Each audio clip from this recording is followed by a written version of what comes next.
right. Okay, welcome back here to TRE, our Wednesday show, brought to you by BOA Technologies. My name is Dylan Bowman, joined today by my friend, Monica DeVrees, the founder of Rabbit Apparel. Monica, nice to see you. Good to see you guys.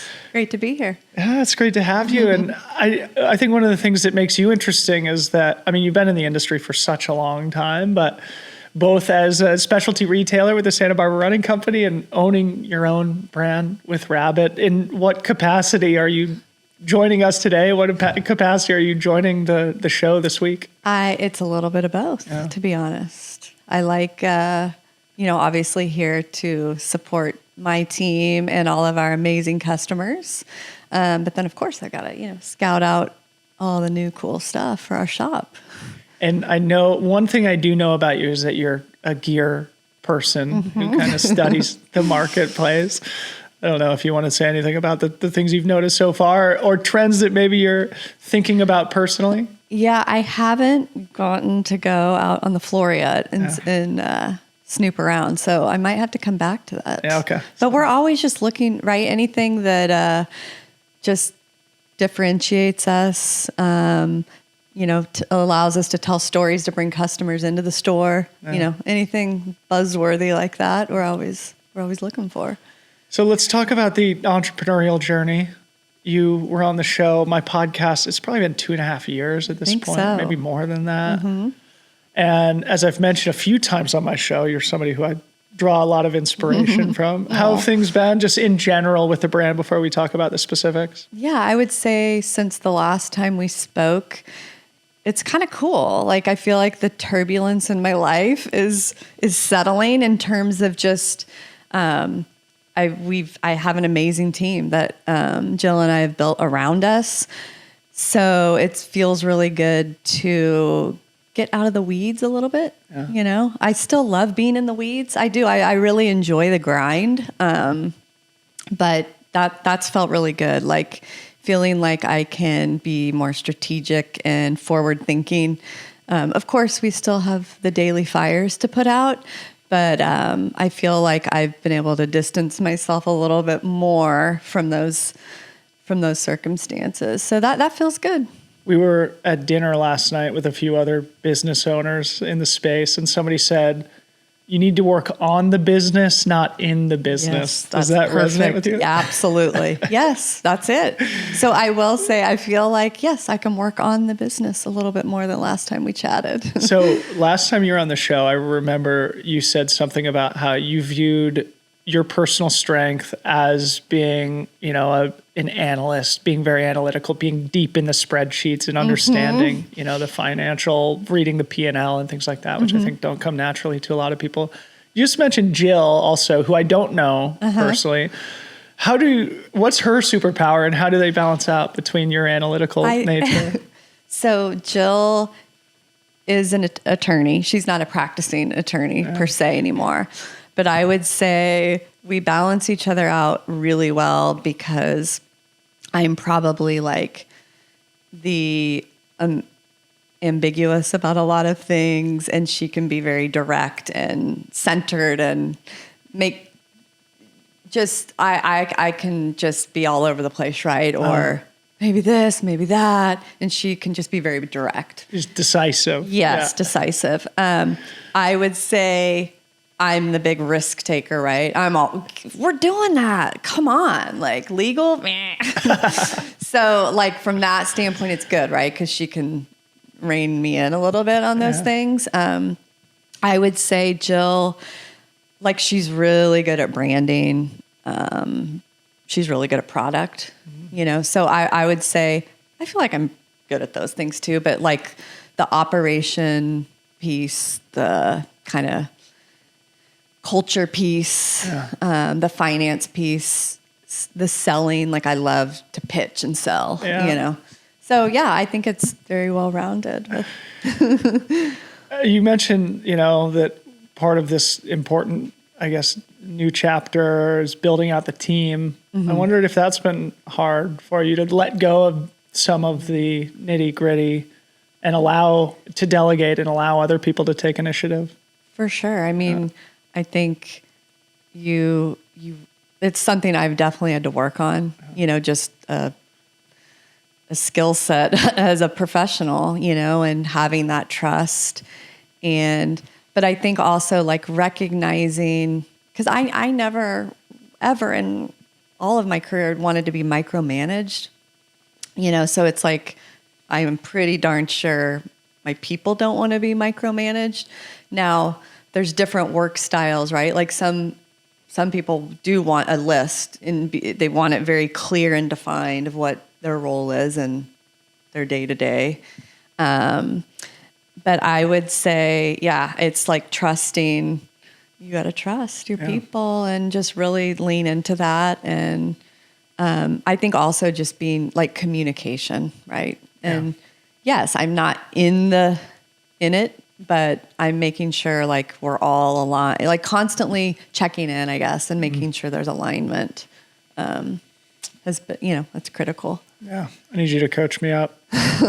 Your name came up on the podcast very recently with Erik Senseman. Okay. So I'm sure the audience would love to hear your side of that story. He obviously had nothing but very positive things to say about you and his time with Rabbit. Of course, Erik Senseman, for those who don't know, just announced his retirement from professional trail running. He was somebody who meant a lot to the brand. Say a few words about that experience and, what it's been like to work with Erik. Yeah, he's a gem. He's one of my faves. Just an amazing human. And I think it was really just serendipitous, just how the relationship began and how it evolved. He was with us, I think, right when we launched our first trail capsule. And he really just, I feel like we grew together in terms of just obviously creating the product, but the community for the trail community. And he just, I don't know, it's just one of those things where he just fit the brand, whatever that means. Yeah. It was just the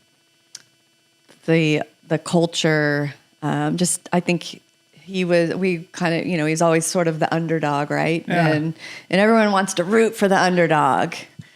And he brought that to the brand, and people, the consumer, just loved him. He's very relatable, I think. That is such a good way to put it. Rooting for the underdog a little bit. Yep. And what he would, I think I feel like his performances, like people could see themselves in that, right? Totally. And so I think that just all of his triumphant racing, and I think it just made it feel doable and like you can achieve your dreams if you work hard. Well, I'm sure it's bittersweet to see him move on to other things, but as we were saying on the podcast, and as you and I just talked about before we started recording, what he said was that he could have come back. He knew that he had your support if he wanted to continue his professional athletic journey, and that it was his choice. And what a great luxury it is to have that support. Maybe say anything else you want to say about the athlete strategy and in what way it's important for Rabbit. And also one of the things I really want you to speak about is the Rad Rabbit team and the community you've built around your brand, because I feel like, just as an external observer, that you guys have done that as well or better than anybody else in the space as a small player in the game. Yeah, I think it's really interesting what's happening, I guess, call them the top tier level of athletes, and how that is evolving, with social media. And it is evolving. It's like, I think part of what Erik did well was he kind of built his own brand per se. I know it was a struggle for Erik personally to, he just didn't enjoy social media, and that's not for everyone. So I definitely think, like, when you look at the top tier, especially for a small brand like Rabbit, we're not in a position to be paying big salaries, right? So you really have to bring you have to bring other areas of expertise to the business. Like, how are you going to impact our business in other ways other than just performance? So I would say, like, for us, that is very important. It doesn't have to be active on social media. There's other things where we engage with our athletes, and like, for example, Erik, he's an amazing writer, so we would have him help us with anything that was analog, that where a story needed to be told. He would help us with those things. So I think for us, that's sort of where we see it for that top level of athlete. Like, you got to perform, but there's got to be another added benefit. The blog that he wrote about his retirement decision that was posted on your website was a beautiful one. Maybe we can find the link and post it in the show notes. And then, I think so then we have our elite level athletes, which, you have to apply. We have certain time standards. It is very performance based, and it's, that athlete that is trying to sort of make it to the next level. So we have a program that supports those. We have a trail program and then a road program. And there's about around 30 athletes on each of those teams. Wow. Actually, I think the trail has more. It's closer to 50. And then our Rad Rabbit program, we have 1,100 athletes on that team. And that, as I've mentioned before, they're like the gold mine of information for the company. I mean, they really are. You want to know anything? You've got an instant cross section of the marketplace. I'm like, what do we need to fix on this short? Let's ask the Rad Rabbits. Wow. What a great resource that is. Yeah. You just mentioned the brand being exposed to both the trail and the road categories within running. And knowing you personally, I know you enjoy both, and you participate in competitions in both trail and road. How's that break out in terms of what's the priority within the brand? Whatever you can reveal about, percentages of revenue or marketing spend or things like that are more practical. I'm sure people would love to hear how you guys think about the two and bringing them both together. Yeah. I mean, the nature of I feel like geography and people in this, in trail running, just the number of people, so it's definitely, I think I would have to go back. I don't want to throw out a number because I'm not 100% sure on the exact percentage, but it does. I mean, it's a small number of SKUs in our line compared to the rest of the line, but it's our highest sell-through, quickest, so then I'm like, oh, are we not making... I see your brand everywhere, and I'm only a trail runner, basically. No, I have to tell you. So I was at Leadville, and I was at Leadville, I don't know, 5 years ago.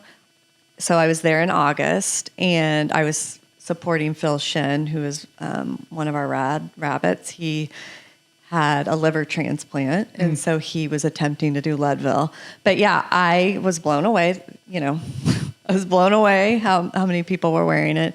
And then, of course, we sponsor Javelina, and that's I'm pretty sure it's 1 out of 3 people have something. That's where I think I really noticed it. Where I was like, wow, there's tons of rabbit here. Yeah. What's that feel like for you as a founder who obviously this idea was probably born and over a coffee or on a run with Jill, and now you see 1 out of 3 people at Javelina wearing it. It's still one of the coolest feelings. I mean, even this morning, Jill and I are running on the river path, and it still feels cool. You're like, wait, was that our shirt? It feels good. It's cool. Amazing. It's still wild. I mean, last year my brother did his first trail. He did the night race at Javelina. And they came, and I met them there, and they couldn't believe it. Yeah. So coming back to your experience in retail too, I think this is, obviously a show that really celebrates specialty retailers. What's the dynamic among the independent shop owners? What's, are people emerging from COVID in a more healthy way? Because I know that was sort of existential for a lot of shops, probably including yours. Yeah, I think the big kind of theme that I'm still hearing is, and I think everyone's digging out of it, was the over inventoried. Yep. Everyone, running survived COVID and flourished in COVID. And it created a lot of oversupply, basically, because the demand and... Which has happened in all sports. I know cycling's dealt with the same thing. Yeah. And so I think going into, everyone here is mainly buying for fall 24. So people are still like, earlier in the year, it was like, yeah, we're going to buy spring tight. And now people are still, I think, being pretty conservative with fall and just all of 2024 as they're doing their planning and budgeting. So that's kind of the theme that I'm hearing. So coming back to Rabbit then, what sorts of products are you guys selling in for fall 24? I'm sure, I don't know how much you're able to sell, but I'm sure being here at TRE, it's important to bring things to show to the specialty retailers to get people excited. And we have since we started the brand, I wanted to do it a little bit differently in terms of how we have our sales force, and it's small and tight and mighty. And so this is a great opportunity for us to get in front of the customer and, got to touch and feel. And so we're very booked. But I would say for fall, for us, it's like, and I think we've done a pretty good job of it, overcoming, with the consumer, that we're not just this California brand that only knows how to make clothing for the warm climates. So really the last few years for us, fall has been like, putting the stake in the ground that we know. Is that more tights and jackets? Yeah, and just like more protective gear and thermal, warming. And so all of that, for us, is sort of the big focus. And then the visibility piece, once it gets, the time changes and it's dark and you're running in the pitch black in the morning and at night. We swung by your booth today. We didn't have a lot of time to check out the product, but we said hello to Kevin, who was sitting there working hard. You'll be glad to know. But you have a Volkswagen van parked at your little station there. Maybe sort of wrapping things up, what are, coming here to TRE, what are sort of your personal priorities here? Who are the people that you're seeking out, and what's important for Rabbit to do here in order to have an impact in the marketplace? Yeah, I mean, me personally, I've been in the industry, I don't even know how long, but it's always fun to just see old colleagues and friends. And then from the Rabbit perspective, just really having gratitude for our customers that we're currently doing business with. This is a time where we can really have those face-to-face conversations. So it's always about, what can we do better, listening, just trying to learn and grow. And then, of course, I got to get in there and sell a little bit. Maybe final question. I recall just last summer, I guess 2 summers ago now, watching you finish the Western States 100. I know you did Boston this spring. What are you currently training for right now? It's so sad. I don't know. I signed up for Boston again. I'm being talked into, it's 8 weeks away, which is a little frightening, the U.S. cross country champs. Awesome. They're, I think, January 20th in Virginia. Tampa? Oh, Virginia. And they're in is it Richmond, I think? Yeah. Fun. So we'll see. I can't remember the last time I laced up a pair of spikes. But what a cool thing. I mean, as somebody who has been in the industry for a long time and now own multiple businesses with the industry, that still enjoying it and running everything from a cross-country race to the Boston Marathon to the Western States 100. It's a beautiful thing. We'll see. Well, Monica, it's a privilege to have you on the show. It's awesome to see what you've built with Rabbit. We appreciate your time. Thank you so much. Good to see you guys.